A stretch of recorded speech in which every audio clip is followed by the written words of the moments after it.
Welcome to this week's episode of Analyzing Chazal. This week we'll be analyzing the commentary of the Rashbam on this week's Parsha, Parshas Vaera. Let's go to the Pasuk. Perek Vav, Pasuk Tes. The Pasuk says, Vayidaber Moshe Kain el bnei Yisrael, velo shamu el Moshe, mikotze ruach ume avodah kasha. And Moshe said this to bnei Yisrael, and they did not listen to Moshe from shortness of breath and back-breaking labor.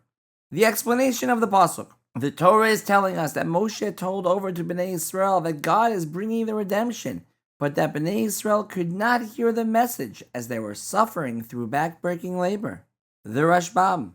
Ata, af al pi she'eminu mitchila shehayu sevurim lanuach me'avodah kasha, v'nei ata hichbid aleim yoter.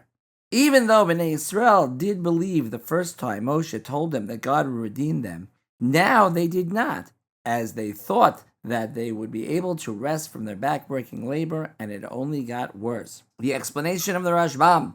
The Rashbam is explaining what changed in the response of Bnei Israel to the news that God would be redeeming them between the first time they heard the news, where they believed Moshe, and the second time when they did not. He explains this is because after the first time they thought their workload would go down, and after their workload became more, they did not believe Moshe when he told them again that they will be redeemed. The type of question we'll be using this time is that the commentary is telling us information that seems not to be needed to explain the actions of Bnei Israel. Now that you know the type of question we are using and the information you have until now, can you come up with the question yourself? Okay, here's the question. It seems from the Rashbam that the reason Bnei Israel did not believe Moshe the second time was that they thought their workload would be less, and in truth, after that it was more. Is that truly the only reason that Bnei Israel did not believe the second time?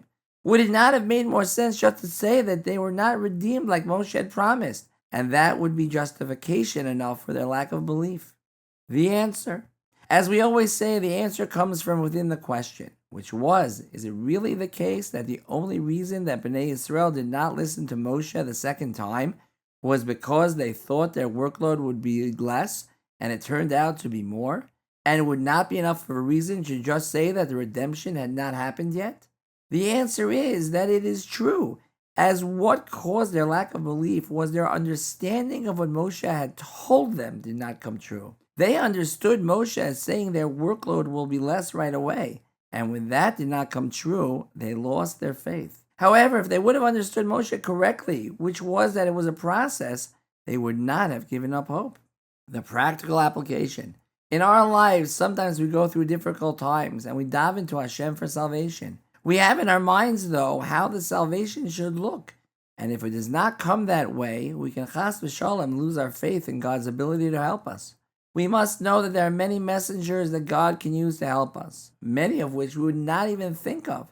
And if things do not work out the way we imagine it should, we have to strengthen our faith in God and keep praying, as God's salvation can come in an instant and in ways we could never imagine. Have a wonderful Shabbos, and we'll see you next week for Parshas Bo.